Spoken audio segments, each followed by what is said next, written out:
세계가 발칵 뒤집혔습니다. 태국 공군의 차세대 무기 도입 사업에서 당연히 미국 무기가 선택될 것으로 믿었던 미 국방부가 한국에 완벽히 밀려났기 때문입니다. 더욱 놀라운 것은 얼마 뒤 벌어진 캄보디아와의 분쟁에서 태국이 한국산 무기로 승기를 잡았기 때문입니다. 한국산 무기의 실전 성능과 압도적인 정확성 앞에 전 세계 전문가들은 경악했습니다. 미국 언론들은 도저히 믿을 수 없는 결과라며 의혹 보도를 쏟아냈지만 미 국방부 고위 관계자는 태국의 선택이 옳았다는 것을 눈앞에서 인정할 수밖에 없었다며 단호히 인정했습니다. 도대체 무슨 일이 있었던 걸까요? 미국 국방부마저 인정할 수밖에 없었던 대한민국의 놀라운 기술력. 지금 시작합니다. 저는 캐서린 벨로즈입니다. 미국 국방부에서 아시아 태평양 전략을 담당하고 있죠. 육군사관학교를 졸업하고 정보장교로 복무했던 경험이 있어서 무기 체계에 대해서는 누구보다 잘 안다고 자부합니다. 사실 저는 어릴 때부터 미국의 군사력에 대한 자부심이 강했어요. 아버지도 공군 조종사셨고 할아버지는 2차 대전 참전 용사셨거든요. 그래서 자연스럽게 미국산 무기가 세계 최고라는 믿음을 갖고 자랐습니다. 2024년 어느 날 태국 정부에서 공군력 강화 계획을 발표했다는 보고서가 제 책상 위에 올라왔습니다. 태국은 동남아시아에서 미국의 중요한 파트너 국가죠. 밑에 동맹 관계도 오래되었고 태국 왕실과 미국의 우호 관계도 깊습니다. 당연히 우리 미국산 무기를 선택할 거라고 생각했습니다. 보고서를 자세히 읽어보니 태국이 노후화된 F5 전투기를 교체하려고 한다는 내용이었어요. 동시에 정밀 타격 능력도 강화하려는 계획이 포함되어 있었죠. 이건 우리에게 절호의 기회였습니다. 태국 방문 일정을 잡아달라고 비서에게 말했어요. 이런 중요한 협상은 직접 가서 해야 하거든요. 특히 동남아시아 지역에서는 대면 회의가 훨씬 효과적이라는 걸 경험으로 알고 있었습니다. 비행기 안에서도 계속 자료를 검토했어요. F-16B의 장점들, 제이담의 실전 성과들, 미국 방산업체들의 경쟁력 있는 가격 제한까지 모든 걸 완벽하게 준비했습니다. 이번 협상은 반드시 성공시켜야 한다는 생각뿐이었죠. 방콕에 도착한 저는 태국 국방부 회의실에서 주요 관계자들과 만났습니다. 태국의 공군력 강화 계획에 대해 이야기하러 왔다고 인사드렸죠. 회의실에는 태국 육군 소장 아난차이 수학과 방위산업청 부국장, 소라야 푸미퐁을 비롯해 여러 고위 관계자들이 참석해 있었습니다. 태국 측 대표들이 정중하게 인사를 받아주었습니다. 저는 준비해온 자료를 펼치며 본격적인 설명에 들어갔습니다. 먼저 태국과 미국의 오랜 군사협력 관계에 대해 언급했어요. 태국의 안보를 위해서는 검증된 무기 체계가 필요합니다. F-16B 바이퍼는 전 세계에서 가장 많이 사용되는 다목적 전투기죠. 이미 25개국 이상에서 운용하고 있고 실전에서 그 성능이 입증되었습니다. 아난차이 소장이 고개를 끄덕이며 관심을 보였어요. F-16은 확실히 검증된 기체입니다. 저희도 그 점은 잘 알고 있어요. 회의실 분위기가 진지해졌습니다. 저는 계속해서 미국산 무기의 장점들을 설명했습니다. 제이담 유도폭탄 역시 마찬가지예요. 걸프전 이후 수많은 실전에서 사용되어 왔고 정밀 타격 능력이 검증되어 있죠. 미군이 직접 사용하는 무기이기 때문에 신뢰성은 말할 것도 없고요. 특히 GPS 유도 시스템의 정확도는 세계 최고 수준입니다. 저는 태블릿을 꺼내 실제 작전 영상들을 보여주었어요. 이라크와 아프가니스탄에서 제이담이 정확하게 목표물을 타격하는 장면들이었죠. 태국 관계자들이 진지한 표정으로 영상을 지켜봤습니다. 보시다시피 오차 범위가 3m 이내입니다. 이 정도 정확도라면 민간인 피해를 최소화하면서도 효과적인 작전 수행이 가능하죠. 그런데 이때 회의실 한편에서 조용히 손을 든 여성이 있었습니다. 소라야 푸미퐁 부국장이었죠. 국장님, 질문이 있습니다. 소라야가 차분한 목소리로 말했습니다. 물론 미국산 무기의 우수성은 잘 알고 있어요. 하지만 저희가 검토하고 있는 다른 옵션들도 있거든요. 저는 살짝 의아했습니다. 다른 옵션이 뭘까 싶어서 물어봤죠. 유럽산 무기들을 말하는 건가 했어요. 한국의 FA-50 경공격기와 KGGB 유도폭탄을 말씀드리는 겁니다. 소라야의 말에 저는 깜짝 놀랐습니다. 한국산 무기라니요.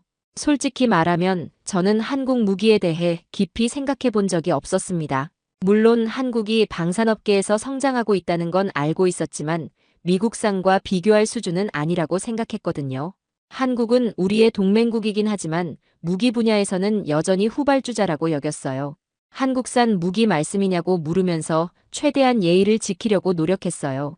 물론 한국도 좋은 기술을 가지고 있지만 실전 경험과 검증 면에서는 미국산과 비교하기 어렵지 않을까요? 소라야가 미소를 지으며 대답했습니다. 그 부분에 대해서는 저희도 충분히 검토해봤어요.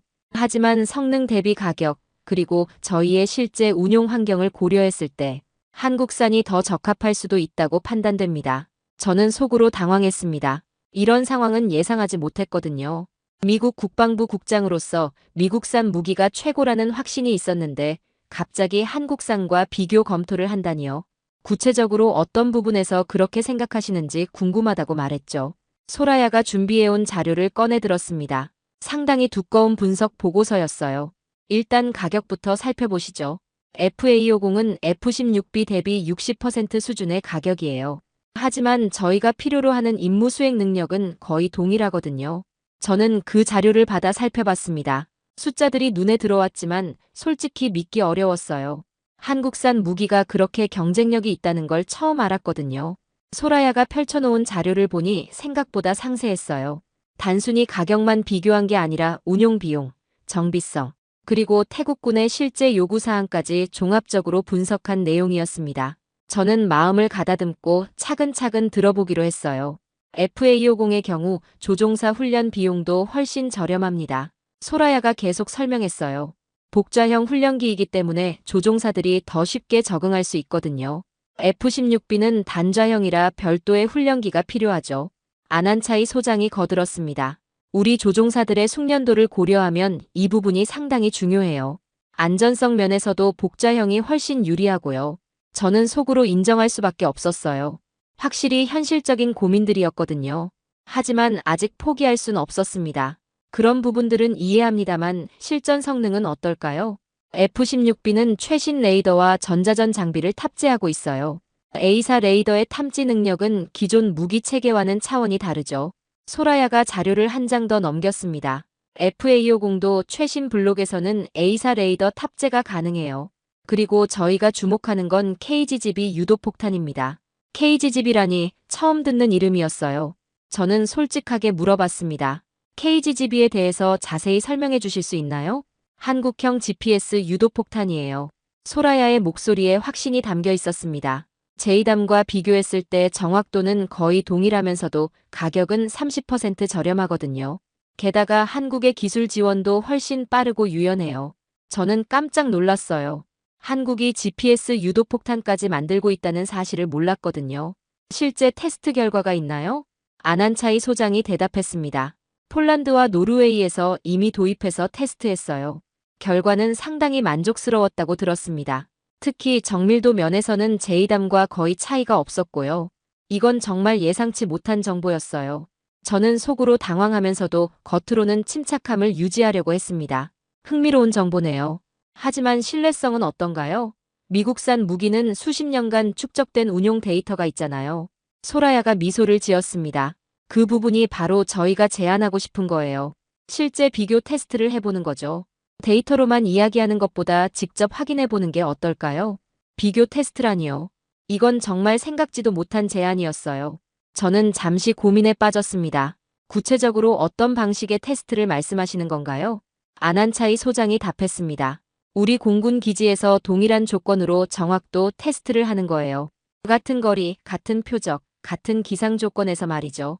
그러면 객관적인 비교가 가능할 거예요. 저는 솔직히 고민이 되었어요. 만약 테스트에서 한국산이 좋은 결과를 낸다면 어떻게 될까요? 하지만 반대로 미국산이 압도적으로 좋은 결과를 낸다면 확실하게 계약을 따낼 수 있을 거예요. 테스트 조건은 어떻게 정하실 건가요? 소라야가 준비된 듯 대답했습니다. 공정성을 위해 제3국 전문가들도 참관하게 하고 모든 과정을 투명하게 공개하는 거예요. 태국 언론도 취재할 수 있게 하고요. 이건 정말 부담스러운 제안이었어요. 만약 결과가 좋지 않으면 국제적으로 망신을 당할 수도 있거든요. 하지만 미국산 무기의 우수성에 대한 확신이 있었기 때문에 거절할 이유도 없었어요. 좋습니다. 테스트를 해보죠. 저는 결국 동의했습니다. 하지만 조건은 철저하게 공평해야 해요. 어느 한쪽에 유리하게 설정되어서는 안 됩니다. 안한차이 소장이 고개를 끄덕였어요. 당연히 그래야죠. 우리도 정확한 평가를 원하니까요. 회의가 끝나고 호텔로 돌아온 저는 즉시 워싱턴에 보고했어요. 상황을 설명하니 본부에서도 놀라워했습니다. 한국산 무기와 비교 테스트를 한다는 건 처음 있는 일이었거든요. 괜찮을까요, 국장님? 담당 부장이 걱정스럽게 물었어요. 물론이죠. 우리 무기의 성능을 의심하는 건 아니잖아요. 저는 자신있게 대답했습니다. 오히려 이번 기회에 확실하게 우위를 보여줄 수 있을 거예요. 하지만 마음 한구석에는 약간의 불안감이 있었어요. 소라야와 아난 차이가 너무 자신있어 보였거든요. 혹시 제가 모르는 뭔가가 있는 건 아닐까 하는 생각이 들었어요. 그날 밤 저는 호텔방에서 한국 무기에 대한 자료를 찾아봤습니다. FA50에 대한 정보들, KGB 유도폭탄에 대한 기술 사양들을 하나하나 확인해봤어요. 생각보다 한국의 기술 수준이 높다는 걸 알 수 있었습니다. 특히 놀라웠던 건 한국이 자체 기술로 이런 무기들을 개발했다는 점이었어요. 단순히 외국 기술을 베낀 게 아니라 독자적인 설계와 기술력으로 만든 거였죠. 혹시 제가 한국을 너무 과소평가한 건 아닐까? 그런 생각이 들기 시작했어요.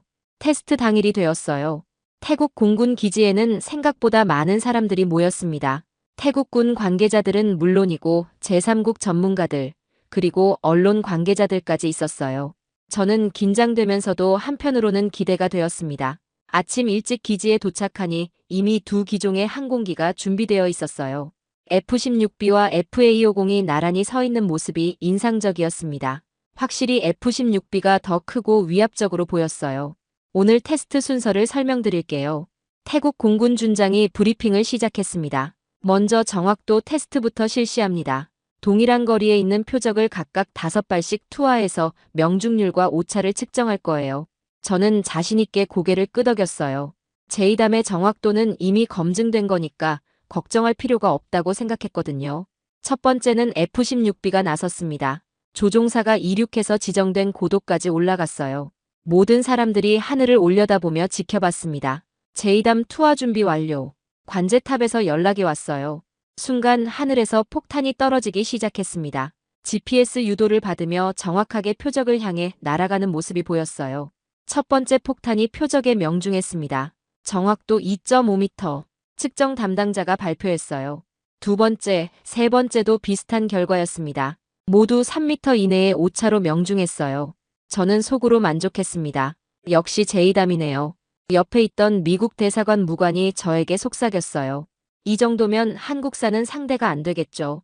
5발 모두 투하가 끝났습니다. 평균 오차는 2.8m였어요. 상당히 만족스러운 결과였습니다. 이제 FA-50의 차례였어요. 한국 조종사가 탑승한 FA-50이 활주로에서 이륙했습니다. 저는 솔직히 별 기대를 하지 않았어요. KGB 투하 준비 완료. 관제탑에서 연락이 왔습니다. 첫 번째 KGB가 투하되었어요. 육안으로는 제이담과 별 차이가 없어 보였습니다. 하지만 곧 놀라운 일이 벌어졌어요. 정확도 1.8m. 측정 담당자의 목소리에 당황스러움이 묻어났어요. 저는 깜짝 놀랐습니다. 제이담보다 더 정확하다니요. 혹시 측정 오류가 아닐까 생각했어요. 두 번째 KGB가 투하되었습니다. 정확도 2.1m. 세 번째는 1.9m. 네 번째는 2.3m. 다섯 번째는 1.7m였어요. 평균 오차가 1.96m였습니다. 제이담보다 거의 1m나 더 정확했어요. 저는 믿을 수가 없었습니다. 옆에 있던 미국 대사관 무관도 멍한 표정이었어요. 이게 맞나요? 측정을 다시 해봐야 하는 거 아닌가요? 하지만 제3국 전문가들이 모든 과정을 점검한 결과 측정에는 문제가 없었어요. 정말로 KGB가 제이담보다 더 정확했던 거예요. 소라야가 저에게 다가왔습니다. 어떠세요, 국장님? 예상하셨던 결과인가요? 저는 솔직하게 대답할 수밖에 없었어요. 정말 놀랍습니다. 이런 결과는 예상하지 못했거든요. 아난차이 소장이 웃으며 말했습니다. 저희도 처음엔 믿기 어려웠어요. 하지만 여러 번 테스트해봐도 결과는 같았습니다. 이어서 가격 대비 성능 비교도 실시되었어요. FA-50의 운용 비용이 F-16B의 절반 수준이라는 것도 확인되었습니다. 연료 소모량, 정비 비용, 부품 교체 주기 모든 면에서 FA-50이 우위였어요. 조종사 훈련은 어떤가요? 제가 물어봤습니다. 태국 조종사가 직접 답했어요. FA-50이 훨씬 쉬워요. 복자형이라 교관이 옆에서 바로 지도할 수 있거든요. 안전성도 높고 학습 효과도 좋습니다. 테스트가 끝나고 결과를 정리하는 시간이었어요. 모든 항목에서 한국산이 우위를 보였습니다. 정확도, 가성비, 운용성, 훈련 용이성까지 말이에요. 저는 정말 당황스러웠어요. 미국 국방부 국장으로서 이런 결과를 어떻게 받아들여야 할지 몰랐거든요. 하지만 숫자는 거짓말을 하지 않았습니다. 국장님, 어떻게 생각하세요? 소라야가 조심스럽게 물었어요. 저는 잠시 생각에 잠겼습니다. 개인적인 자존심과 국가적 이익 사이에서 고민이 되었어요. 하지만 무엇보다 태국의 안보가 중요하다는 생각이 들었습니다. 솔직히 말씀드리면 충격적이에요. 저는 정직하게 답했습니다. 하지만 사실은 사실로 받아들여야죠. 언론 관계자들이 저에게 질문을 쏟아내기 시작했어요. 미국 무기가 한국 무기보다 성능이 떨어진다는 것을 인정하시는 건가요? 저는 신중하게 대답했습니다. 오늘 테스트 결과는 분명하게 나왔어요. 하지만 이것만으로 모든 걸 판단하기는 어렵습니다. 하지만 마음속으로는 인정할 수밖에 없었어요. 한국산 무기의 성능이 정말 뛰어났거든요. 제가 한국을 과소평가했다는 것도 분명했고요. 그날 저녁 호텔에서 워싱턴에 보고를 해야 했어요. 어떻게 설명해야 할지 정말 고민이 되었습니다. 이런 결과를 본부에서 믿을까 싶었거든요. 그날 저녁 호텔에서 워싱턴에 전화로 보고를 해야 했습니다. 어떻게 설명해야 할지 정말 고민이 되었어요. 이런 결과를 본부에서 믿을까 싶었거든요. 전화를 걸기 전에 한참을 망설였습니다. 차관에게 어떻게 말해야 할지 머릿속으로 여러 번 시뮬레이션 해봤어요. 결국 사실 그대로 말하는 게 맞다고 생각했습니다. 차관님, 태국에서 벌어진 일을 보고드려야 할 것 같습니다. 저는 조심스럽게 말문을 열었어요. 어떤 결과가 나왔나요? 차관의 목소리에서 기대감이 느껴졌습니다. 예상과 다른 결과가 나왔어요. 저는 한 번 더 심호흡을 하고 말했습니다. 한국산 무기의 성능이 우리가 생각했던 것보다 훨씬 뛰어났습니다. 전화 너머로 침묵이 흘렀어요. 한참 후에 차관이 말했습니다. 구체적으로 설명해 주세요. 저는 테스트 결과를 하나하나 설명했어요. KGGB의 정확도가 제2단보다 좋았다는 것, 가격이 30% 저렴하다는 것, 그리고 태국 조종사들의 반응까지 모든 걸 말했습니다. 정말로 우리 무기보다 좋았다는 말인가요? 차관이 믿기 어렵다는 표정으로 물었어요. 네, 숫자로 나온 결과입니다. 제3국 전문가들도 함께 검증했고요. 차관이 한숨을 쉬었습니다. 이건 정말 예상치 못한 일이네요. 본부에서도 충격을 받을 겁니다. 전화를 끊고 나서 저는 정말 복잡한 심정이었어요. 미국 국방부 국장으로서 이런 보고를 하게 될 줄은 꿈에도 몰랐거든요. 다음 날 아침, 저는 추가 자료를 요청했습니다. 한국의 KGGB에 대한 기술적 분석, 그리고 다른 나라에서의 테스트 결과까지 모든 걸 조사해보고 싶었어요. 며칠 후 워싱턴으로 돌아온 저는 즉시 국방부 회의실에서 긴급 보고를 했습니다. 차관과 주요 부서장들이 모두 참석했어요. 저는 태국에서 있었던 일을 상세하게 설명했습니다. 정말로 한국산이 우리보다 좋은 결과가 나왔다는 말인가요? 차관이 다시 한번 확인했어요. 저는 준비해온 데이터를 보여주며 답했습니다. 네, 정확도에서 거의 1m 차이가 났어요. 가격은 말할 것도 없고요. 회의실이 조용해졌습니다. 모든 사람들이 충격을 받은 것 같았어요. 미국 무기가 다른 나라 무기에 밀렸다는 건 상상하기 어려운 일이었거든요. 혹시 테스트 과정에서 문제가 있었던 건 아닐까요? 방산 담당 부장이 의구심을 표했습니다. 제3국 전문가들이 제대로 검증했나요? 저는 고개를 끄덕였어요. 노르웨이와 스웨덴에서 온 전문가들이 모든 과정을 점검했습니다. 측정 장비도 독일제를 사용했고요. 공정성에는 문제가 없었어요. 차관이 심각한 표정을 지었습니다. 그럼 우리 무기에 문제가 있다는 말인가요? 문제라기보다는 저는 신중하게 말을 골랐어요. 한국의 기술 수준이 우리가 생각했던 것보다 훨씬 높았다는 겁니다. 회의 후 저는 개별적으로 방산업체들에 연락했습니다. 록히드 마틴과 보잉의 담당자들과 직접 만나서 상황을 설명했어요. KGGB에 대해서 어떻게 생각하세요? 록히드 마틴 부사장에게 물어봤습니다. 그는 잠시 침묵하다가 말했어요. 사실 저희도 한국의 기술 발전을 주시하고 있었습니다. 특히 유도 시스템 분야에서 상당한 진전을 보이고 있다는 보고를 받았거든요.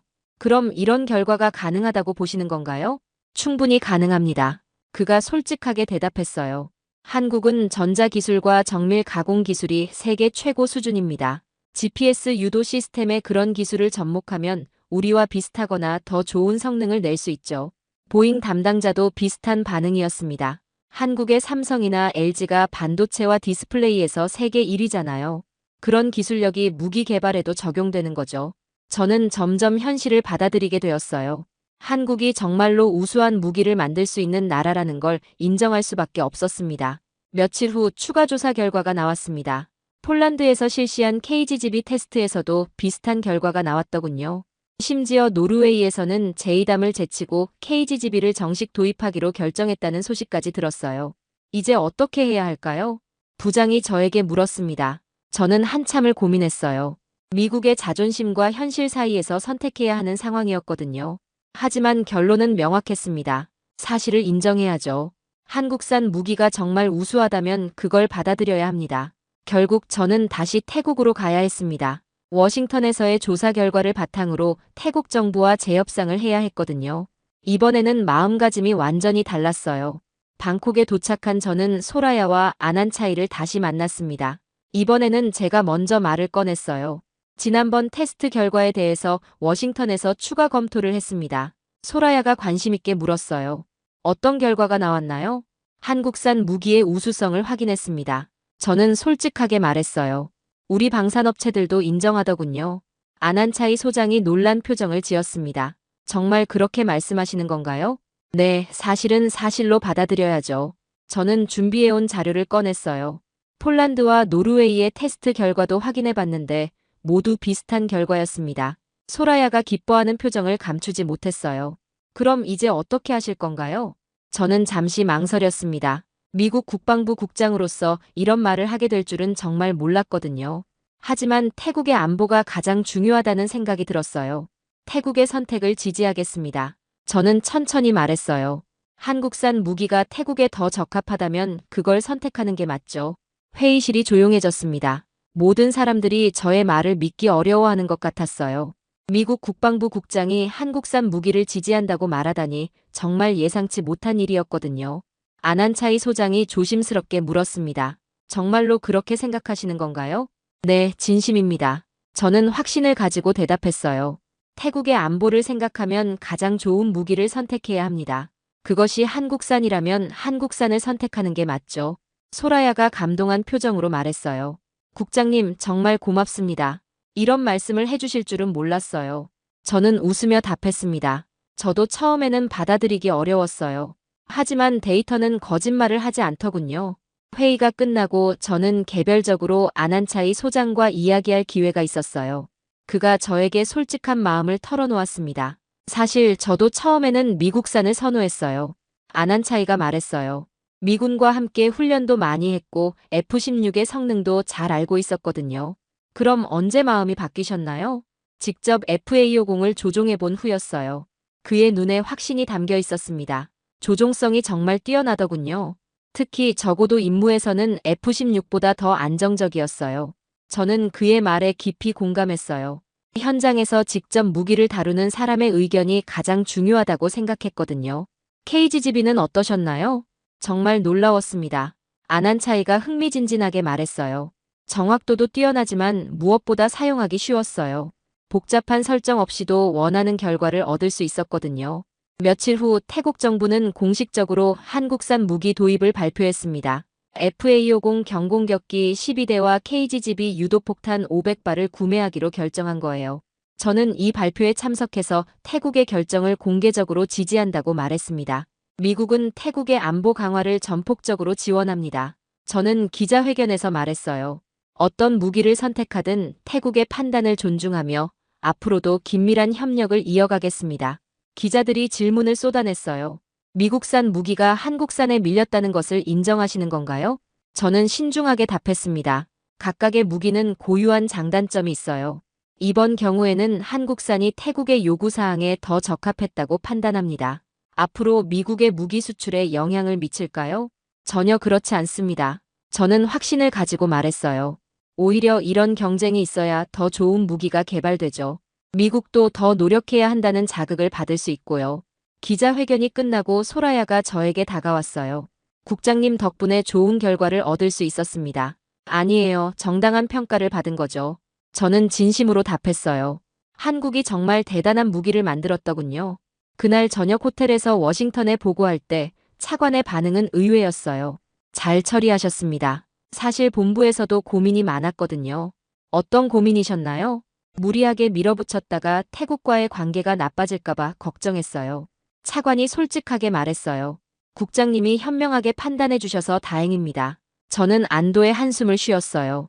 옳은 선택을 했다는 확신이 들었거든요. 한국산 무기 도입이 결정된 지 불과 몇 주 후에 예상치 못한 일이 벌어졌습니다. 태국과 캄보디아 국경에서 분쟁이 발생한 거예요. 오래된 영토 갈등이 다시 불거진 상황이었죠. 저는 급히 태국으로 향했습니다. 동맹국의 안보 상황을 직접 확인해야 했거든요. 방콕에 도착하자마자 태국 국방부로 향했어요. 상황이 어떻습니까? 아난차이 소장에게 물었습니다.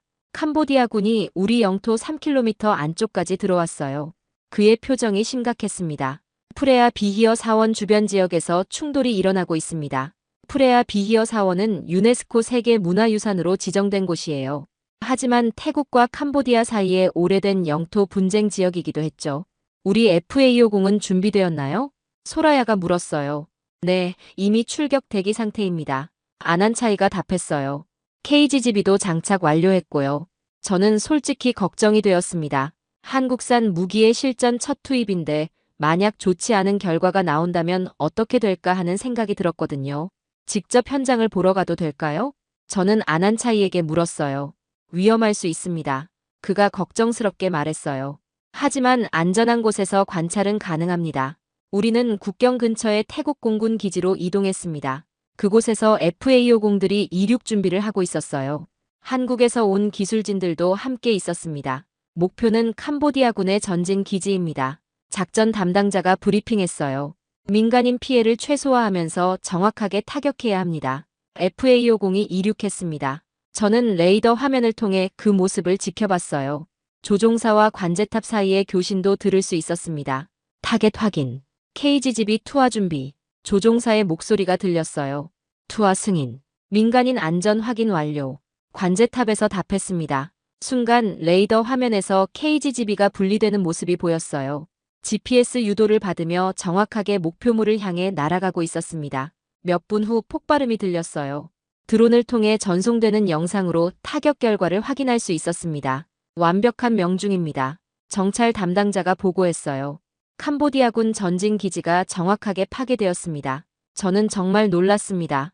KGGB의 정확도가 실전에서도 그대로 발휘된 거예요. 오차 범위 2m 이내로 목표물을 정확하게 타격했습니다. 두 번째, 세 번째 공격도 마찬가지였어요. 모든 KGGB가 정확하게 목표물을 명중시켰습니다. 캄보디아군의 거점들이 하나씩 무력화되었어요. 대단합니다. 옆에 있던 미국 공군 장교가 감탄했어요. 이 정도 정확도라면 JDAM과 비교해도 전혀 뒤지지 않네요. 아난차이 소장이 만족스러운 표정을 지었습니다. FAO 공의 조종성도 훌륭해요. 적어도 정밀 타격에 최적화되어 있습니다. 실제로 FAO 공은 험준한 산악 지형에서도 안정적으로 비행했어요. 조종사들이 쉽게 적응할 수 있도록 설계된 것 같았습니다. 몇 시간 만에 상황이 정리되었습니다. 캄보디아군이 태국 영토에서 철수한 거예요. 한국산 무기의 정확하고 신속한 타격이 결정적 역할을 했습니다. 정말 인상적이었습니다. 저는 소라야에게 말했어요. 한국 무기의 실전 성능을 직접 확인할 수 있었네요. 저희도 만족스러워요. 소라야가 웃으며 답했어요. 테스트장에서의 결과가 실전에서도 그대로 나타났거든요. 그날 저녁 태국 국방부에서 작전 결과를 정리하는 회의가 있었어요. 모든 참석자들이 한국산 무기의 성능에 대해 극찬했습니다. 총 12발의 KGGB를 사용했는데 모두 목표물을 정확하게 명중시켰습니다. 작전 담당자가 보고했어요.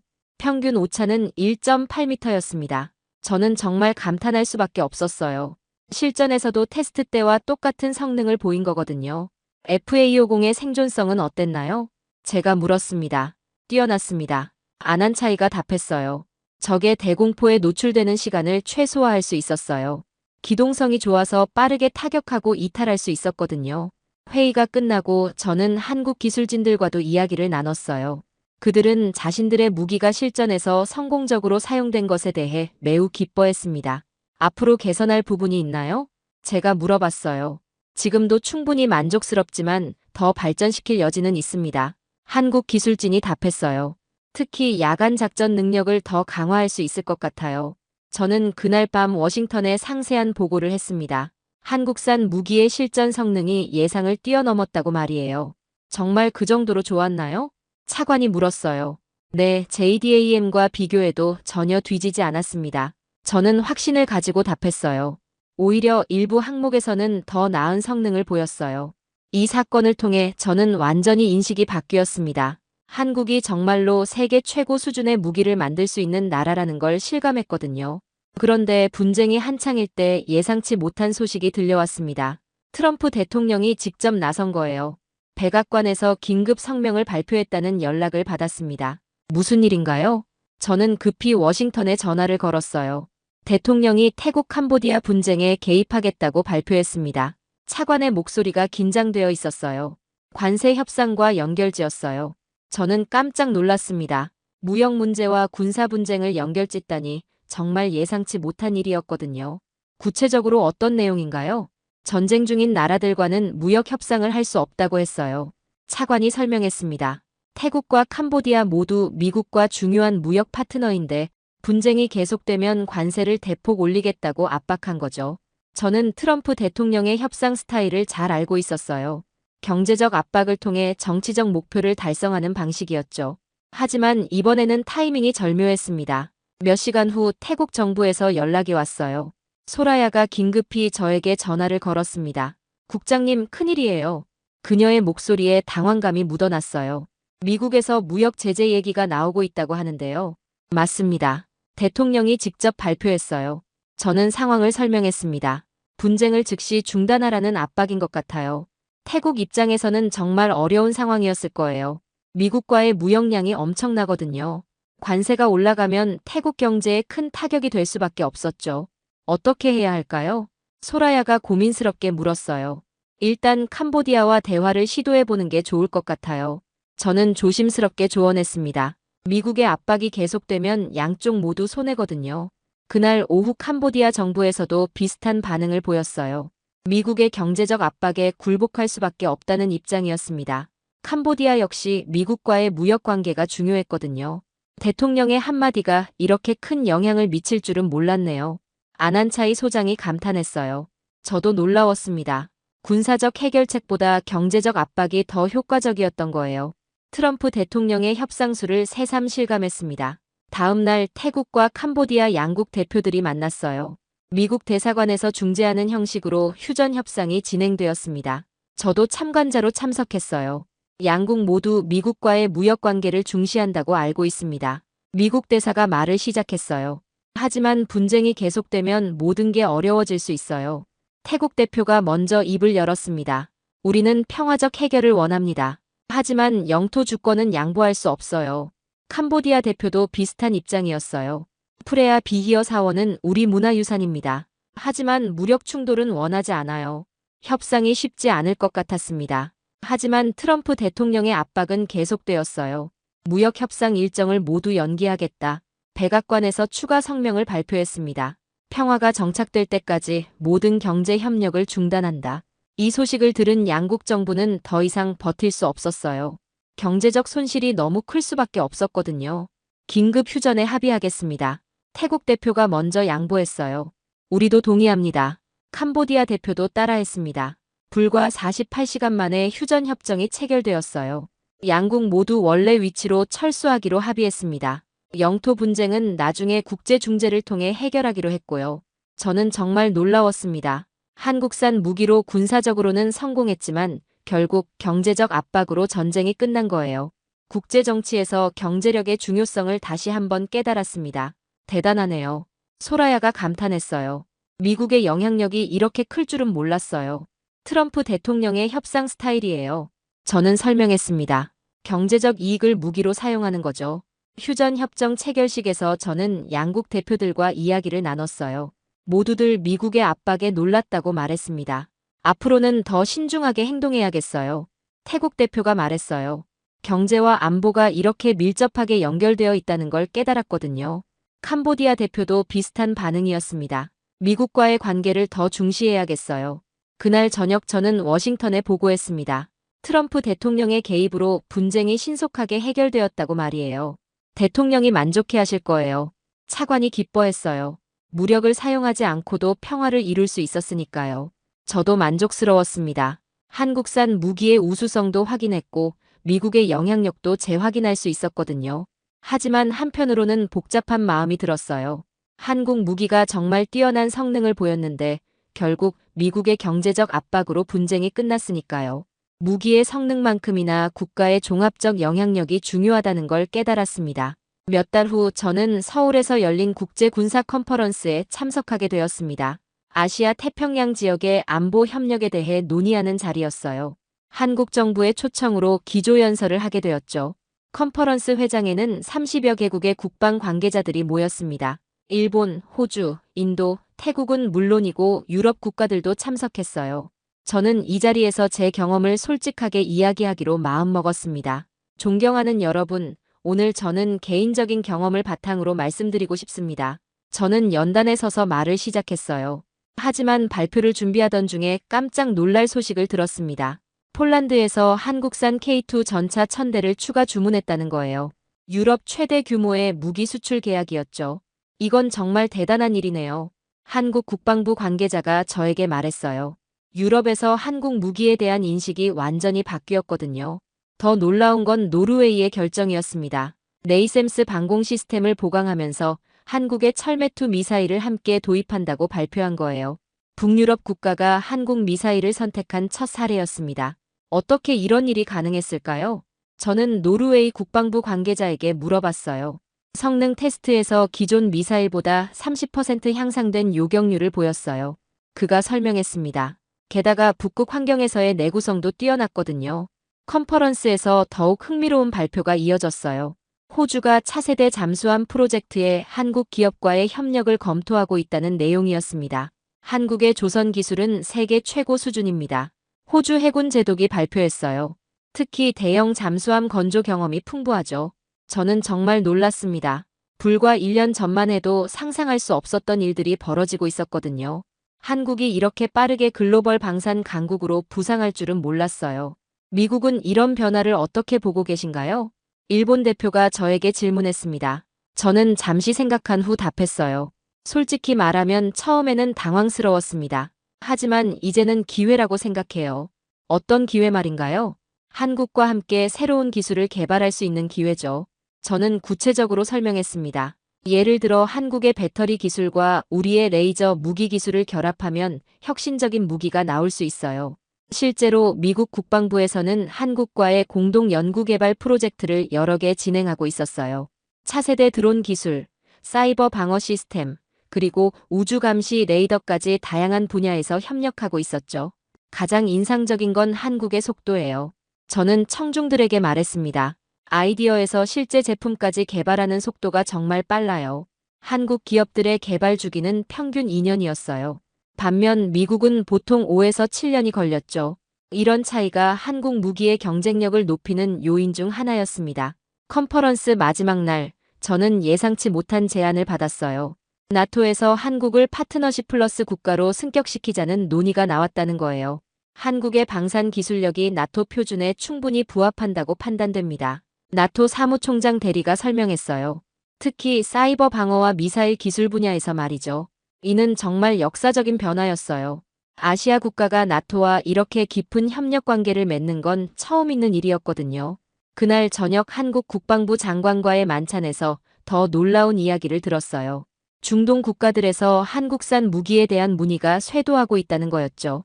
UAE에서 천공 방공 시스템 도입을 검토하고 있어요. 장관이 말했습니다. 사우디아라비아에서도 K9 자주포에 관심을 보이고 있고요. 정말 놀라운 변화네요. 저는 감탄했어요. 1년 사이에 이렇게 많은 일이 벌어질 줄은 몰랐어요. 하지만 우리는 여전히 미국과의 협력을 가장 중시합니다. 장관이 강조했어요. 동맹 관계는 변하지 않아요. 워싱턴으로 돌아온 저는 완전히 새로운 보고서를 작성해야 했어요. 한국의 부상이 미국에게 미칠 영향과 대응 방안에 대해서 말이죠. 결론적으로 한국의 성장은 우리에게 위협이 아니라 기회입니다. 저는 보고서에 썼어요. 동맹국이 강해지는 것은 우리 모두에게 도움이 되니까요. 지금 저는 한국-미국 방산 협력 확대를 위한 새로운 프로젝트를 준비하고 있어요. 양국이 함께 차세대 스텔스 기술을 개발하는 거죠. 10년 후에는 어떤 놀라운 무기가 나올지 정말 기대됩니다. 세상은 정말 빠르게 변하고 있어요. 어제의 약자가 오늘의 강자가 되고 예상치 못한 곳에서 혁신이 일어나죠. 저는 이런 변화의 현장을 직접 목격할 수 있어서 정말 다행이라고 생각해요. 앞으로도 열린 마음으로 세상을 바라보며 새로운 가능성들을 발견해 나가겠습니다. 독일 에너지 재벌의 폭탄 발언에 유럽이 큰 충격에 빠졌습니다. 우리는 지푸라기라도 잡는 심정으로 한국으로 향했습니다. 한국에서 제가 경험한 것은 기적과도 같았습니다. 한국의 의료기술과 인류에는 우리가 반드시 배워야 할 미래입니다. 충격적인 기업 회장의 인터뷰. 이후 한국 의료에 50조 규모의 투자 계획을 발표하자 유럽은 경악했습니다. CNN, BBC 등 주요 언론들은 유럽이 아닌 머나먼 땅 한국을 선택한 이유를 두고 추측성 기사를 쏟아내고 있습니다. 도대체 무슨 일이 있었던 걸까요? 독일 최고 재벌이 미국을 버리고 한국 의료를 선택한 진짜 이유. 지금 시작합니다. 저는 요한 슈레더입니다. 독일 루르 지역에서 가장 큰 에너지 기업인 슈레더 에너지스의 최고 경영자죠. 저희 가문은 19세기부터 탄광업으로 막대한 부를 축적했어요. 하지만 탄광이 사양산업이 되면서 아버지와 함께 일찍부터 재생에너지로 사업을 전환했습니다. 그 결정이 옳았던 걸까요? 지금 슈레더 에너지스는 유럽 최대의 태양광과 풍력 발전 기업으로 성장했거든요. 어린 시절부터 저는 저희 가문의 탄광 회사에서 한국인 광부들을 자주 봤어요. 그들은 독일의 경제 성장을 위해 머나먼 타국에서 온 노동자들이었죠. 솔직히 말하면 저는 그들을 그저 하급 노동자 정도로 생각했습니다. 아버지도 마찬가지였어요. 요한, 저들은 우리가 베푼 기회에 감사해야 하는 사람들이야. 그들의 고향에선 이런 일자리도 구하기 어렵거든. 이런 식으로 말씀하셨거든요. 우리는 독일인으로서 자부심이 강했습니다. 정밀함과 효율성으로 세계를 이끄는 민족이라고 생각했어요. 한국인들은 성실하긴 하지만 우리와는 격이 다르다고 여겼죠. 그런 생각이 얼마나 오만했는지는 나중에야 깨달았습니다. 1970년대 저희 탄광회사에서 일했던 한국인 광부들의 모습이 아직도 선명해요. 그들은 새벽 5시부터 밤늦게까지 일했습니다. 독일어도 서툴렀지만 항상 웃으며 인사했어요. 어린 저에게는 그냥 회사 풍경의 일부였죠. 그들이 가족을 고향에 두고 온 사람들이라는 것도 얼마나 힘든 환경에서 일하는지도 깊이 생각해 본 적이 없었어요. 얼마 전 평범했던 제 인생이 완전히 뒤바뀌었어요. 외동딸 엘리자가 갑자기 쓰러진 거예요. 겨우 18살인 엘리자는 케이팝을 좋아하는 평범한 독일 소녀였습니다. 방탄소년단과 블랙핑크의 열렬한 팬이기도 했죠. 아빠, 방금까지 괜찮았는데 갑자기 숨이 안 쉬어져요. 엘리자가 창백한 얼굴로 말했어요. 손목을 만져보니 맥박이 너무 빨랐습니다. 즉시 병원으로 달려갔어요. 독일 최고의 의료진들이 모였지만 결과는 절망적이었습니다. 며칠간의 정밀 검사 끝에 나온 진단은 충격적이었어요. 전신성 홍반성 루푸스라는 진단이 나왔거든요. 자가 면역 질환으로 면역계가 오히려 자신의 인체를 공격하는 무서운 병이었습니다. 의사들은 이 병이 얼마나 예측 불가능하고 위험한지 설명했어요. 베를린 대학병원의 밀러 교수가 저를 조심스럽게 불렀습니다. 슈레더 씨, 솔직히 말씀드리면 저희로서는 더 이상 할 수 있는 치료가 없습니다. 이 병은 워낙 복잡하고. 그럼 어떻게 하라는 겁니까? 독일 의학이 세계 최고 수준 아닙니까? 저는 다급하게 물었어요. 물론 저희도 최선을 다했습니다만, 한 가지 방법이 있기는 합니다만. 밀러 교수가 머뭇거렸어요. 한국의 세브란스 병원에 이런 질환의 권위자가 계시거든요. 박진우 교수라는 분인데 이 분야에서는 세계적인 권위자로 인정받고 있습니다. 순간 저는 불쾌감이 치밀어 올랐습니다. 한국이라고요? 설마 그 나라에서 독일보다 나은 의료를 제공한다는 말입니까? 미국의 메이오, 클리닉이나 존스 홉킨스는 어떻습니까? 물론 그곳들도 훌륭하지만 이 특수한 질환만큼은 한국이 놀라울 정도로 앞서 있다고 봐야죠. 특히 전신성 홍반성 루푸스 분야에서는 말입니다. 그 박 교수가 개발한 치료법이 유럽 의학계에서도 주목받고 있거든요. 저는 즉시 고개를 저었어요. 독일 최고의 의료진도 포기한 병을 한국에서 치료한다는 게 말이 되나요? 자존심이 상했습니다. 아니, 거의 모욕감에 가까웠어요. 미국부터 알아보겠습니다. 저는 단호하게 말했어요. 독일인이 한국까지 가서 치료받는다는 건 말도 안 됩니다. 하지만 엘리자의 상태는 갈수록 악화됐습니다. 매일 밤 고열에 시달리고 피부에 붉은 발진이 나타나기 시작했어요. 뺨에는 나비 모양의 발진이 생겼고 관절도 아파하기 시작했습니다. 루푸스 무엇보다 그 맑던 눈빛이 점점 흐려지는 게 가장 견디기 어려웠습니다. 어느 날 아침 엘리자가 침대에서 일어나지 못했어요. 아빠, 온몸이 아파서 움직일 수가 없어요. 제 심장이 철렁 내려앉았습니다. 이대로 가다간 정말 딸을 잃을 수도 있겠다는 생각이 들었어요. 어느 날 엘리자가 제 손을 잡고 말했어요. 아빠, 정말 한국은 안 될까요? 제가 좋아하는 케이팝 가수들의 나라잖아요. 그리고 독일 의사들이 추천했다는 건 정말 실력이 있다는 뜻 아닐까요? 엘리자, 한국은 의료 선진국이 아니야. 우리 독일이나 미국에서 못 고치는 병을 거기서 고칠 리 없어. 하지만 아빠, 저 정말 무서워요. 이대로 죽는 건 아니죠? 엘리자의 눈에 눈물이 고였습니다. 저는 여전히 고개를 저었습니다. 독일인으로서의 자부심이 허락하지 않았거든요. 하지만 딸의 병세가 나빠질수록 제 마음도 흔들리기 시작했어요. 미국 존스 홉킨스 병원에서도 같은 대답이 돌아왔습니다. 슈레더 씨, 저희도 최선을 다해봤지만 더 이상 할 수 있는 치료법이 없습니다. 하버드 의과대학 부속병원, 메이오 클리닉까지. 저는 미국 전역의 최고 병원들을 다 뒤졌어요. 하지만 결과는 똑같았습니다. 엘리자의 루푸스는 이미 신장과 중추신경계까지 침범한 상태였거든요. 아버지, 더 이상 미국에서도 방법이 없다고 하네요. 엘리자가 침대에 누운 채 힘없이 말했어요. 얼굴은 더욱 창백해졌고 손목도 더 가늘어진 것 같았습니다. 포기하지 마, 엘리자. 분명 다른 방법이 있을 거야. 저는 딸을 다독였지만 솔직히 절망감이 밀려왔어요. 그때 엘리자가 제 손을 꼭 잡았습니다. 아빠, 이제 한국 가는 거 생각해 볼 수 없을까요? 정말 마지막 희망일지도 몰라요. 엘리자, 그런 말 하지 마. 한국은. 아빠는 왜 그렇게 한국을 싫어하세요?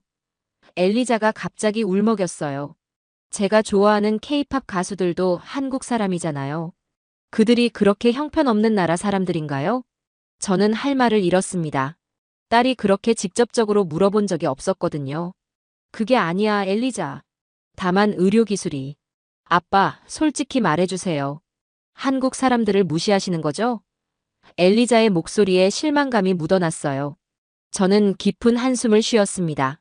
엘리자, 아빠가 어린 시절부터 봐온 한국인들은 우리 회사에서 막노동을 하는 사람들이었어. 물론 그들이 나쁜 사람들은 아니지만. 하지만 지금은 2025년이잖아요, 아빠. 그때와는 다를 수도 있어요. 엘리자의 말이 맞았어요. 하지만 제 고정관념은 쉽게 바뀌지 않았습니다. 며칠 후 엘리자의 상태가 급격히 악화됐어요. 갑자기 39도가 넘는 고열이 나면서 의식을 잃었습니다. 응급실로 달려간 저는 의사들이 부산스럽게 움직이는 모습을 지켜볼 수밖에 없었어요. 혈압이 떨어지고 있습니다. 신장 기능도 악화되고 있고요. 의사가 심각한 표정으로 말했습니다. 그럼 어떻게 해야 합니까? 현재로서는 증상 완화 치료만 가능합니다. 하지만 의사가 망설였어요. 혹시 한국 치료 생각해 보셨나요? 정말 마지막 선택이긴 하지만 그날 밤 엘리자가 깨어났을 때 제게 말했어요. 아빠, 제가 죽기 전에 마지막 소원이 하나 있어요. 무슨 소리야, 엘리자. 죽는다는 말 하지 마. 아빠, 저 한국에 가보고 싶어요. 제가 그렇게 좋아하는 케이팝의 본고장도 보고 그곳 의사 선생님께 치료도 받아보고 싶어요. 엘리자의 눈에서 눈물이 흘러내렸습니다. 혹시 정말 치료가 안 되더라도 적어도 제가 좋아하는 나라에서 마지막을 맞고 싶어요. 엘리자. 제 가슴이 먹먹해졌어요. 아빠, 평생 아빠 말씀만 듣고 살았잖아요. 이번 한 번만 제 말을 들어주세요. 제발요. 딸의 간절한 눈빛을 보니 더 이상 거절할 수 없었습니다. 제 편견과 자존심이 딸의 마지막 소원보다 중요할 리 없었거든요. 알았다, 엘리자. 한국에 가자. 그 순간 엘리자의 얼굴에 희미한 미소가 떠올랐어요. 정말요, 아빠? 약속하시는 거죠? 그래, 약속한다. 내일 당장 항공편을 알아보마. 고마워요, 아빠. 정말 고마워요. 엘리자가 제 손을 꼭 잡았을 때 저는 처음으로 깨달았어요. 지금까지 제가 얼마나 편견에 사로잡혀 있었는지를 말이에요. 딸의 생명 앞에서 그런 편견들이 얼마나 하찮은 것인지도요. 하지만 한국행을 결정하면서도 마음 한구석엔 여전히 의구심이 남아 있었습니다. 정말 한국에서 기적이 일어날 수 있을까요? 그런데 이 선택이 저희 가족의 운명을 완전히 바꿀 줄은 그때 상상도 못했습니다. 인천공항으로 향하는 루프트한자 항공편에 몸을 맡긴 채 저는 복잡한 심경이었어요. 엘리자는 휠체어에 의존해야 할 정도로 몸이 약해져 있었습니다. 12시간의 긴 비행이 딸에게 무리가 될까봐 걱정됐어요. 아빠, 정말 한국어는 어떻게 생겼을까요? 엘리자가 기내에서 힘없이 미소 지으며 물었어요. 글쎄다, 아마 우리가 이해하기 어려울 거야. 저는 솔직하게 답했습니다. 항공기가 인천공항에 착륙했을 때 저는 긴장감을 감출 수 없었어요. 과연 이 선택이 옳았을까? 독일 최고의 의료진도 포기한 병을 정말 여기서 고칠 수 있을까? 공항 입국장을 나서는 순간이었어요. 갑자기 엘리자가 아빠, 숨이 하더니 그대로 쓰러졌습니다. 엘리자! 저는 깜짝 놀라 딸을 부축했어요. 엘리자의 얼굴은 파랗게 질려 있었고 호흡도 가빠져 있었습니다. 주변 사람들이 몰려들기 시작했어요. 그런데 놀라운 일이 일어났습니다. 공항 응급구조팀이 나타나는 속도가 상상 이상으로 빨랐거든요. 환자분 상태가 어떻게 되십니까? 한국어를 하는 응급구조사가 유창한 영어로 물었어요. 전신성 홍반성 루푸스 환자입니다. 갑자기 호흡곤란을 일으켰어요. 저는 다급하게 설명했습니다. 응급구조사들의 움직임은 정말 신속하고 정확했어요. 산소호흡기를 착용시키고 혈압과 맥박을 체크하고 정맥주사까지 놓는 모습이 독일 응급팀 못지않았습니다. 지금 즉시 세브란스 병원으로 이송하겠습니다. 이미 박진우 교수님께 연락드렸고요. 저는 깜짝 놀랐어요. 벌써 담당 교수에게까지 연락이 간 건가요? 구급차 안에서 엘리자는 의식을 되찾았습니다. 아빠, 여기가 한국이에요? 그래, 엘리자. 지금 병원으로 가고 있어. 와, 구급차 안이 독일보다 더 깨끗한 것 같아요. 엘리자가 약한 목소리로 말했어요. 구급차 안에는 최신 의료 장비들이 가득했습니다. 심전도 모니터, 인공호흡기, 각종 응급약물들까지. 독일 구급차와 비교해도 전혀 뒤지지 않았어요. 아니, 오히려 훨씬 앞서 있었습니다. 환자분 상태 안정화되고 있습니다. 곧 병원 도착해요. 구급대원이 안심시켜줬습니다. 저는 차창 밖을 내다봤어요. 한국의 풍경이 제 예상과 달랐습니다. 현대적인 고층 빌딩들이 즐비하고 도로도 잘 정비돼 있었어요. 마치 독일의 프랑크푸르트를 보는 것 같았습니다. 아빠, 저기 한글 간판들 정말 신기해요. 엘리자가 호기심 가득한 눈으로 밖을 바라봤습니다. 세브란스 병원에 도착했을 때 저는 또 한 번 놀랐어요. 병원 규모가 상상 이상으로 컸거든요. 유럽의 대형 종합병원과 비교해도 전혀 뒤지지 않았습니다. 슈레더 씨이시죠? 저는 박진우 교수팀의 레지던트 김민준입니다. 젊은 의사가 유창한 영어로 저희를 맞이했어요. 이렇게 빨리 준비가 되다니. 저희는 환자분이 오시기 전부터 독일에서 보내주신 의료 기록을 모두 검토했습니다. 박 교수님이 이미 치료 계획을 세우고 계세요. 김 레지던트의 설명을 들으며 병원 안을 둘러보니 최신 의료 장비들과 깔끔한 시설에 감탄했어요. 로비에는 각국 언어로 된 안내판이 있었고 직원들도 능숙하게 영어를 구사했습니다. 독일에서 오신 환자분들이 많으신가요? 저는 호기심에 물어봤어요. 네, 특히 희귀질환이나 난치병 환자분들이 많이 오십니다. 저희 병원이 이 분야에서는 세계적으로 인정받고 있거든요. 엘리자를 병실로 옮기면서 저는 점점 놀라움을 감출 수 없었어요. 병실은 독일 병원보다 더 깨끗하고 현대적이었습니다. 각종 모니터링 장비들도 최신형이었고요. 아빠, 여기 정말 괜찮은 것 같아요. 뭔가 희망이 생기는 느낌이에요. 엘리자가 처음으로 밝은 표정을 지었습니다. 저도 모르게 마음이 조금씩 열리기 시작했어요. 지금까지의 편견이 얼마나 잘못된 것이었는지 깨닫기 시작한 거죠. 하지만 진짜 중요한 건 이제부터였습니다. 다음 날 아침, 드디어 박진우 교수를 만날 시간이 됐습니다. 저는 긴장한 마음으로 진료실 문을 두드렸어요. 들어오세요. 차분하고 따뜻한 목소리가 들려왔습니다. 문을 열고 들어서자 50대 중반으로 보이는 의사가 저희를 맞이했어요. 단정한 외모에 온화한 미소를 띤 분이었습니다. 뭔가 익숙한 느낌이 들었지만 정확히 뭔지는 알 수 없었어요. 안녕하세요, 슈레더 씨. 저는 박진우입니다. 박 교수가 유창한 독일어로 인사했습니다. 독일어를 하시는군요. 저는 깜짝 놀랐어요. 네, 독일에서 태어났거든요. 1970년에 독일 루르 지역에서요. 그 순간 박 교수가 제 얼굴을 자세히 들여다봤습니다. 그리고 갑자기 놀란 표정을 지었어요. 혹시 슈레더 가문의 슈레더 씨이신가요? 탄광회사에. 네, 맞습니다만. 어떻게? 박 교수의 눈빛이 복잡해졌습니다. 실은 제 부모님이 1970년대에 슈레더 가문의 탄광회사에서 일하셨거든요. 저는 순간 말문이 막혔어요. 세상에 이런 우연이 있을 수 있나요? 제 아버지는 박성호라는 이름으로 광부로 일하셨고 어머니는 김영자라는 이름으로 회사 내 의료진으로 일하셨어요. 박 교수가 천천히 이야기를 풀어나갔습니다. 저는 독일에서 태어났지만 아버지가 탄광 사고로 다치신 후 가족 모두 한국으로 돌아왔습니다. 그때 제가 5살이었어요. 탄광 사고라고요? 저는 깜짝 놀랐습니다.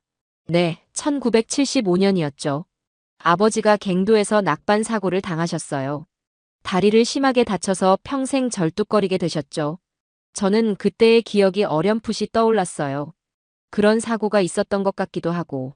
그 후 저희 가족은 한국으로 돌아와서 정말 힘든 시간을 보냈습니다. 아버지는 제대로 일하기 어려우셨고 저희는 가난과 싸워야 했어요. 박 교수의 목소리에 아픔이 묻어났습니다. 하지만 아버지는 항상 말씀하셨어요. 진우야, 너는 공부를 잘해서 훌륭한 사람이 되어야 한다. 그래서 언젠가는 도움을 받은 만큼 다른 사람들을 도와야 한다고요. 저는 점점 죄책감이 밀려왔어요. 그때 저희 회사에서 사고가 났을 때 저는 그저 회사 운영상 일어날 수 있는 일 정도로 생각했었거든요. 그래서 제가 의학을 공부하게 됐습니다. 가난한 환경에서도 장학금을 받아가며 의대에 진학했고 다시 독일로 유학을 가서 의학 박사 학위를 받았어요. 독일로 다시 유학을 가셨다고요? 네, 어린 시절의 기억 때문에 독일어가 남아 있었거든요. 하이델베르크 대학에서 면역학을 전공했습니다. 그리고 한국으로 돌아와서 지금까지 환자들을 치료하고 있고요. 박 교수가 잠시 멈췄다가 말을 이었습니다. 사실 슈레더 가문의 후손을 만날 줄은 꿈에도 몰랐어요. 그것도 제가 치료해야 할 환자의 아버지로 말이죠. 저는 어떤 말을 해야 할지 몰랐어요. 미안하다고 해야 할지 아니면 다른 말을 해야 할지. 교수님, 그때 일은. 걱정하지 마세요. 박 교수가 손을 저으며 말했습니다. 저는 과거에 얽매이지 않습니다. 지금 중요한 건 엘리자 양의 치료거든요. 그 순간 저는 박 교수의 인품에 깊은 감명을 받았어요. 과거의 아픔이 있음에도 불구하고 환자 치료에만 집중하는 모습이 정말 대단했습니다. 엘리자 양의 상태를 보니 독일에서 받은 치료가 한계에 다다른 것 같습니다. 하지만 저희에게는 새로운 치료법이 있어요. 박 교수가 자신감 있게 말했습니다.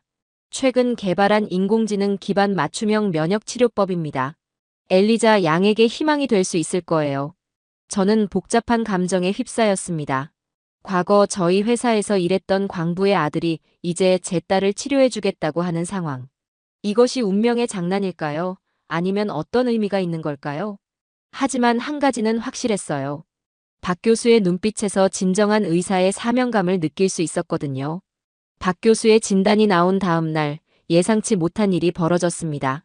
독일에서 밀러 교수와 그의 의료진이 급히 한국으로 날아온 거예요. 슈레더 씨, 저희가 직접 와서 확인해 보겠습니다. 밀러 교수가 다소 불쾌한 표정으로 말했어요. 독일 의학의 권위를 지켜야 하니까요. 박 교수는 그들을 정중하게 맞이했습니다. 어서 오세요. 함께 엘리자 양을 위한 최선의 치료법을 찾아보죠. 하지만 첫 번째 충돌은 곧바로 시작됐어요. 이 진단서를 보니 완전히 잘못됐군요. 밀러 교수가 박 교수의 소견서를 보며 말했습니다. 루푸스 진단 자체는 맞지만 병의 진행 단계 판단이 틀렸어요. 어떤 부분이 틀렸다고 보시는지요? 박 교수가 차분하게 물었습니다. 환자의 신장 기능 평가입니다. 저희 독일 의료진이 본 결과로는 이미 4단계까지 진행된 상태예요. 하지만 당신은 3단계라고 진단했군요. 박 교수가 컴퓨터 화면을 켰습니다. 저희가 개발한 인공지능 진단 시스템을 보시죠. 이 시스템은 기존 진단법보다 95% 더 정확합니다. 화면에 나타난 건 정말 놀라운 3차원 영상이었어요. 엘리자의 신장 상태가 세밀하게 분석돼 있었습니다. 각 신장의 혈류량, 사구체 여과율, 염증 정도까지 실시간으로 보여주고 있었거든요. 이런 기술이 정말 정확하다고 생각하십니까? 밀러 교수가 비웃듯 말했어요. 의학은 경험과 직관이 중요합니다. 기계에만 의존할 수는 없어요. 하지만 이 시스템은 전 세계 100만 건의 루푸스 사례를 학습했습니다. 박 교수가 설명했어요. 독일을 포함한 모든 나라의 데이터를 분석한 결과예요. 독일 의료진 중 한 명이 끼어들었습니다. 하지만 아시아인과 유럽인의 체질은 다릅니다. 같은 치료법을 적용할 수 없어요. 오히려 그래서 더 정확한 겁니다. 박 교수가 반박했어요. 인종별, 연령별, 성별에 따른 모든 변수를 고려한 맞춤형 진단이거든요. 저는 두 의료진 사이에서 어떤 선택을 해야 할지 혼란스러웠어요. 한쪽은 제가 평생 신뢰해온 독일 의학이고 다른 쪽은 아직 확신할 수 없는 한국의 새로운 치료법이었거든요. 그때 독일 의료진의 또 다른 의사가 말했습니다. 슈레더 씨, 우리는 수십 년간 축적된 독일 의학의 노하우를 가지고 있습니다. 안전하고 검증된 방법이에요. 교수님들, 그럼 구체적으로 어떤 치료를 제안하시는 겁니까? 저는 두 팀에게 물었습니다. 밀러 교수가 먼저 입을 열었어요. 기존의 면역 억제제 치료를 강화하는 겁니다. 메토트렉사트와 프레드니솔론을 병용하는 방법이죠. 안전하고 검증된 방법이에요. 하지만 그 방법으로는 이미 한계를 보였잖아요. 박 교수가 반박했습니다. 저희는 환자 개인의 유전자 분석을 통한 맞춤형 면역 조절 치료를 제안합니다. 맞춤형 치료라니 그런 불확실한 방법을. 밀러 교수가 고개를 저었어요. 불확실하다고요? 박 교수의 목소리에 약간의 감정이 실렸어요.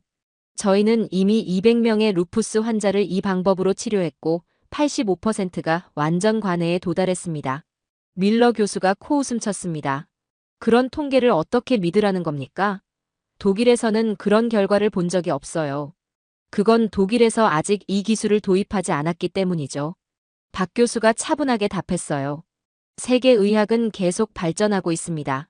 갈등이 심해지자 독일 의료진 중 간호사장이 나섰어요. 박 교수님, 혹시 부작용은 없나요? 실험적 치료라면 위험할 수도 있잖아요. 박 교수가 상세한 자료를 보여주었습니다. 지금까지 심각한 부작용은 단 한 건도 없었습니다.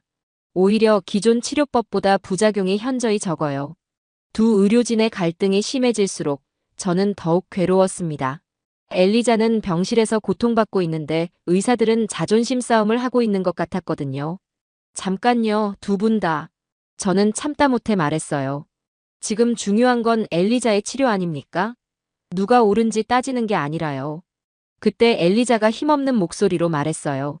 아빠, 저는 박 교수님 방법을 써보고 싶어요. 뭔가 희망적인 느낌이 들어요. 밀러 교수가 놀란 표정을 지었습니다. 엘리자 양, 위험할 수 있어요. 검증되지 않은 치료는.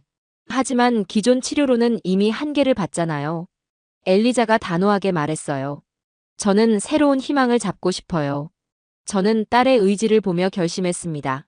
박 교수님, 딸의 치료를 맡기겠습니다. 밀러 교수가 실망한 표정을 지었어요. 후회하실 겁니다, 슈레더 씨. 하지만 박 교수는 무거운 책임감을 느끼는 듯했어요.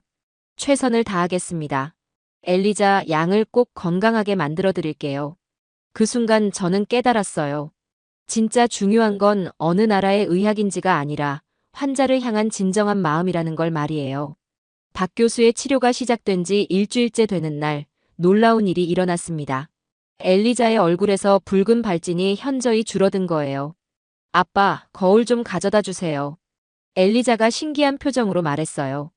거울을 보던 엘리자가 깜짝 놀랐습니다. 와, 정말 나아지고 있어요. 나비 모양 발진이 거의 사라졌어요.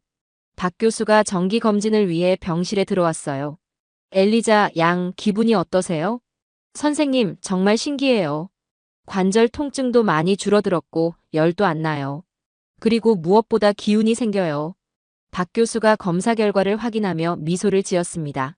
혈액 검사 수치도 놀라울 정도로 개선됐어요. 염증 수치가 절반 이하로 떨어졌고 신장 기능도 정상 범위로 돌아오고 있습니다. 저는 믿기지 않았어요. 독일에서 몇 달간 치료해도 나아지지 않던 엘리자가 이렇게 빨리 회복되다니. 교수님, 정말 이게 가능한 일인가요? 독일에서는 불가능하다고 했는데. 인공지능이 엘리자 양의 유전자 패턴을 정확히 분석해서 최적의 치료법을 찾아낸 결과예요. 박 교수가 자세히 설명했습니다. 각 환자마다 면역 체계가 다르기 때문에 개인 맞춤형 치료가 효과적인 거죠. 엘리자 양의 경우 특정 면역 조절제에 매우 잘 반응하는 유전자형을 가지고 있었어요. 그런데 더 놀라운 건 병원 직원들의 따뜻한 마음이었어요. 간호사들은 엘리자가 좋아하는 케이팝 음악을 틀어주었고 식당에서는 독일 음식을 특별히 준비해주기도 했습니다. 엘리자 양, 이거 독일 소시지예요. 저희가 특별히 만들어봤거든요. 영양사 김 선생님이 웃으며 말했어요. 정말요? 고마워요. 한국에서 독일 음식을 먹을 수 있다니 신기해요. 엘리자가 환하게 웃었습니다. 청소하시는 아주머니도 매일 엘리자에게 인사하며 격려해 주셨어요. 아가야, 오늘도 많이 좋아졌네. 우리 딸 같아서 정말 기뻐.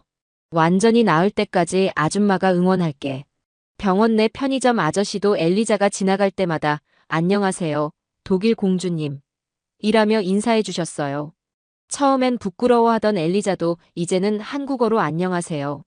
라고 대답할 수 있게 됐습니다. 이런 따뜻한 관심 덕분에 엘리자의 마음도 한결 밝아졌어요. 치료에 대한 의지도 더욱 강해졌고요. 어느 날 오후 엘리자가 혼자 병원 정원을 산책하다가 다른 환자들과 친해졌다고 했어요. 아빠, 여기 환자들이 정말 친절해요. 언어는 통하지 않아도 마음이 통하는 것 같아요. 특히 같은 병동의 할머니 한 분이 엘리자를 특별히 아꼈습니다. 우리 외국 손녀라고 부르시며 매일 한국 전통차를 끓여주셨어요. 어느 날 저녁 박 교수가 특별한 제안을 했습니다. 슈레더 씨, 내일 저녁에 병원에서 작은 음악회가 있어요. 환자들을 위한 힐링 콘서트인데 엘리자 양도 참여해 보시는 게 어떨까요? 음악회요? 네, 환자들의 정서적 안정을 위해 매월 열고 있어요. 특히 젊은 환자들에게 도움이 많이 돼요. 치료 효과도 높아지고요. 엘리자가 눈을 반짝였습니다. 아빠, 가보고 싶어요. 한국에서 음악회라니 정말 신기해요. 다음 날 저녁 병원 1층 로비에서 음악회가 열렸어요. 환자들과 보호자들이 모여 앉아 있었고 무대에는 젊은 가수들이 나와서 노래를 부르고 있었습니다. 클래식부터 케이팝까지 다양한 장르의 음악이 연주됐어요. 그런데 놀라운 일이 벌어졌어요. 엘리자가 갑자기 일어나더니 무대로 올라간 거예요. 여러분, 저는 독일에서 온 엘리자예요. 이곳에서 치료받으면서 정말 많은 사랑을 받았어요. 엘리자가 한국어로 인사말을 하기 시작했습니다. 병원에 있는 동안 간호사들에게 배운 한국어였어요. 감사합니다. 사랑해요. 한국 정말 좋아요. 엘리자의 어설픈 한국어에 박수가 터져 나왔습니다. 그리고 엘리자가 방탄소년단의 다이너마이트에 맞춰 춤을 추기 시작했어요.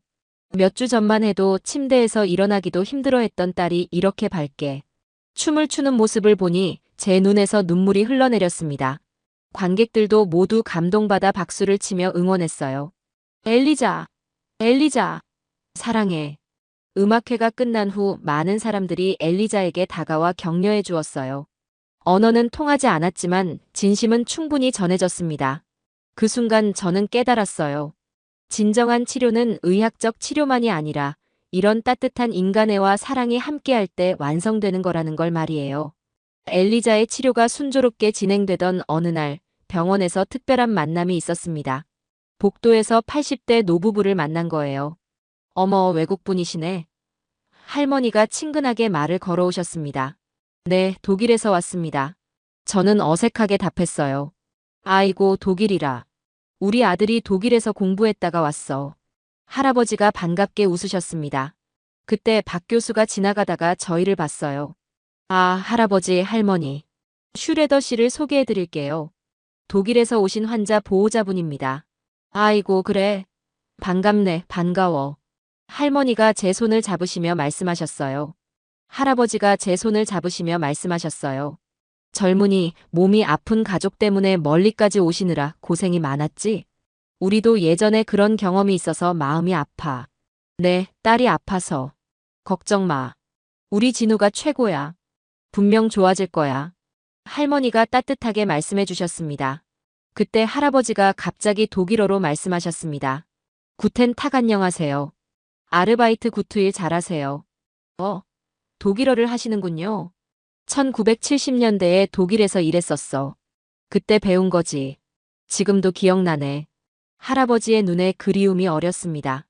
혹시 어디서 일하셨나요? 루루 지역 탄광에서. 슈레더라는 회사였어. 참 열심히 일했지. 저는 깜짝 놀랐어요. 설마 저희 회사에서 일하신 건가요? 그럼 젊은이가 그 슈레더 집안? 할아버지가 놀라며 물으셨어요. 그 순간 모든 퍼즐이 맞춰졌습니다. 박 교수의 할아버지였던 거예요. 아이고, 세상에 이런 인연이. 그때 우리가 일했던 회사 아들이 우리 손자에게 치료받으러 왔다니. 할머니가 손을 모으시며 놀라워하셨습니다. 할아버지가 제 손을 더 꽉 잡으시며 말씀하셨어요. 그때 독일에서 정말 열심히 일했어. 힘들었지만 보람도 있었지. 독일 사람들이 친절하게 대해줘서 고마웠어. 저는 부끄러웠습니다. 그분들이 겪었을 고생을 생각하니 마음이 무거웠어요. 할아버지, 그때 정말 힘드셨을 텐데. 저희가 충분히 배려하지 못한 것 같아 죄송합니다. 아니야. 힘들긴 했지만 가족을 위해서였어. 그리고 덕분에 우리 진우가 지금 이렇게 훌륭한 의사가 됐잖아. 모든 게 다 의미가 있었던 거야.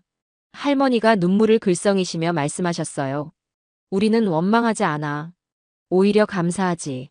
그 경험이 있었기에 아들이 더 강하게 자랄 수 있었으니까. 그리고 지금 이렇게 좋은 인연으로 다시 만나게 됐잖아. 그때 박 교수가 나타났어요.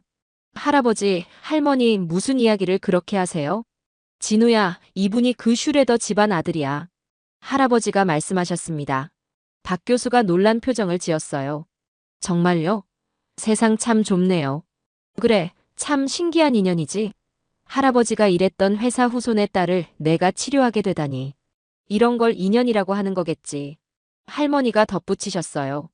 그때 독일에서 번 돈으로 진우 아버지 교육시키고 진우도 의대 보냈어.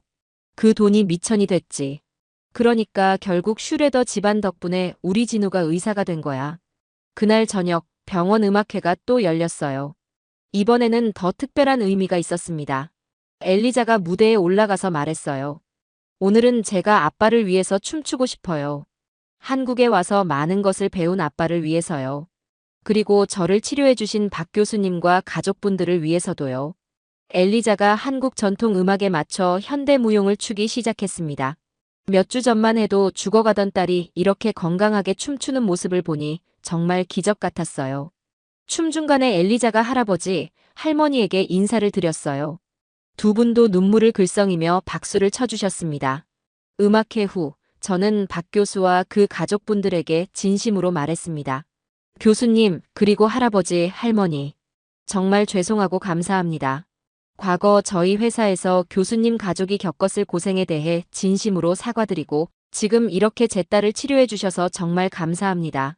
슈레더 씨, 그런 말씀 마세요. 박 교수가 손을 저었어요. 과거는 과거예요. 지금 중요한 건 엘리자 양이 건강해지는 거죠. 할아버지가 말씀하셨어요. 젊은이, 우리가 독일에서 일한 건 후회하지 않아. 그때의 경험이 오늘 이 순간을 만들어준 거니까. 모든 일에는 다 뜻이 있는 법이야. 그 순간 저는 진심으로 사과하고 감사를 표했습니다. 앞으로는 제가 받은 이 은혜를 꼭 갚겠습니다. 그리고 더 이상 편견에 사로잡히지 않겠습니다. 박 교수가 따뜻하게 웃었어요. 이미 충분히 갚으셨어요. 엘리자 양이 건강해지는 모습을 보는 것만으로도 저희는 행복합니다. 그날 밤 저는 깨달았어요. 진정한 화해는 말로 하는 게 아니라 마음으로 하는 거라는 걸 말이에요.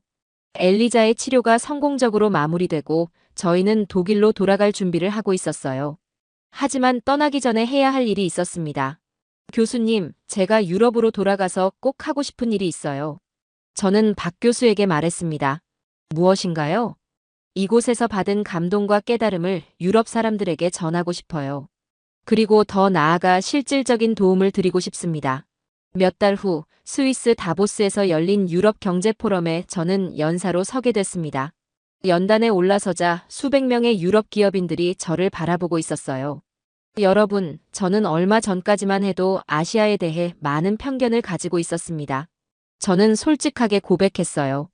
하지만 제 딸의 병을 치료하기 위해 한국을 방문하면서 제 생각이 완전히 바뀌었습니다. 우리는 기술과 효율을 넘어 진정한 인간애를 배워야 합니다. 청중들이 집중해서 들었어요. 제가 경험한 한국 의료는 기술의 첨단성뿐만 아니라 인간에 대한 진정한 사랑과 배려에서 비롯된 것이었습니다. 이것이야말로 미래 의료가 나아가야 할 방향이라고 생각합니다. 특히 인공지능과 빅데이터를 활용한 맞춤형 치료는 우리가 배워야 할 혁신적 기술입니다. 동시에 환자 한 명 한 명을 가족처럼 대하는 마음가짐도 잊지 말아야 하고요. 발표가 끝난 후 많은 사람들이 저에게 다가와 질문했어요. 한국 의료에 대한 관심이 정말 뜨거웠습니다. 여러 유럽 병원에서 한국과의 의료 교류를 문의해왔어요. 한편 독일에서는 엘리자가 청소년 국제 포럼에서 발표할 기회를 얻었어요. 안녕하세요. 저는 엘리자 슈레더입니다. 엘리자가 자신감 있게 말했어요. 저는 한국에서 기적 같은 경험을 했습니다. 몇 달 전만 해도 저는 죽어가고 있었어요. 하지만 한국의 의료진과 따뜻한 사람들 덕분에 새로운 생명을 얻었습니다. 한국에서 저는 의학기술의 발전뿐만 아니라 진정한 인간애가 무엇인지 배웠어요. 언어가 통하지 않아도 마음이 통하는 따뜻함을 경험했습니다. 엘리자의 발표에 많은 독일 청소년들이 감동했어요. 한국에 대한 관심도 크게 높아졌고 실제로 한국어를 배우려는 학생들이 늘어났다고 합니다. 그리고 드디어 제가 꼭 하고 싶었던 일을 실행에 옮겼습니다. 다시 한국을 방문한 저는 박 교수를 만났어요. 교수님, 저희 가문이 한국에서 받은 도움과 희생을 이제는 돌려드리고 싶습니다.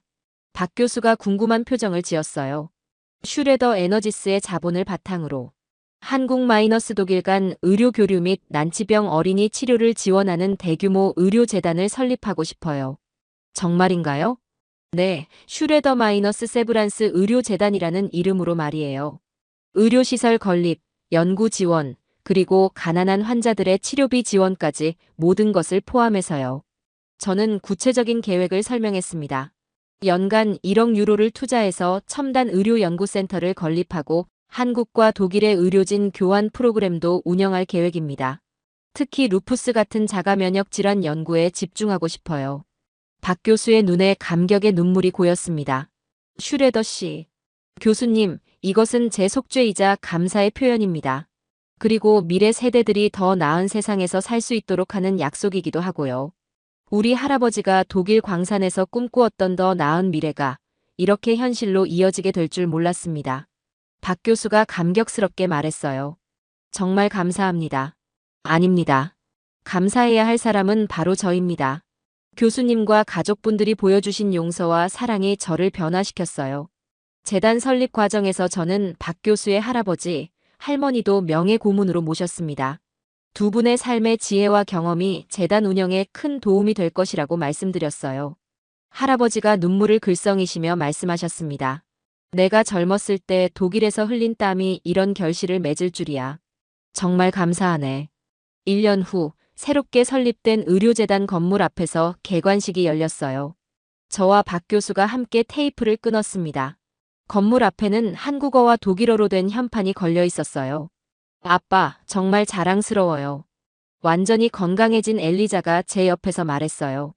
엘리자, 이 모든 건 내가 있었기에 가능했어. 내가 아빠에게 진정한 용기를 준 거야. 개관식에는 독일 대사와 한국 보건복지부 장관도 참석했습니다. 양국 관계자들이 이 재단을 통해 의료 분야 협력이 더욱 활발해질 것이라고 기대를 표했어요. 개관식이 끝난 후 저는 박 교수와 함께 재단 건물 앞에서 손을 맞잡았어요. 과거의 상처를 넘어 진심으로 화해하고 함께 미래로 나아가는 상징적인 순간이었습니다. 교수님, 앞으로도 많은 환자들이 이곳에서 희망을 찾을 수 있겠죠? 네, 그리고 이곳은 단순한 의료시설이 아니라 진정한 인간애가 무엇인지 보여주는 곳이 될 거예요. 국경과 인종을 넘어서 말이죠. 재단에서는 매년 100명의 난치병 어린이를 무료로 치료하고 50명의 의료진을 양국 간 교환 연수 프로그램에 참여시키기로 했습니다. 또한 신약 개발 연구에도 연간 2천만 유로를 투자하기로 결정했어요. 그날 저녁 엘리자와 함께 한강을 바라보며 저는 생각했어요. 때로는 가장 어둡고 절망적인 순간이 우리에게 가장 큰 깨달음을 주는 법이라고 말이에요. 아빠, 처음에 한국 오기 싫어했던 거 기억나요? 엘리자가 장난스럽게 물었어요. 그래, 아빠가 정말 바보였지. 편견이 얼마나 무서운 건지 이제야 깨달았어. 하지만 결국 와서 다행이에요. 저도 건강해졌고 아빠도 더 멋진 사람이 됐잖아요. 편견과 오만을 버리고 진정한 인간애를 배운 이 여행. 그것이 제 인생에서 가장 소중한 경험이 되었습니다. 그리고 이제 그 경험을 더 많은 사람들과 나누며 세상을 조금 더 따뜻하게 만드는 일에 제 남은 인생을 바치고 싶습니다.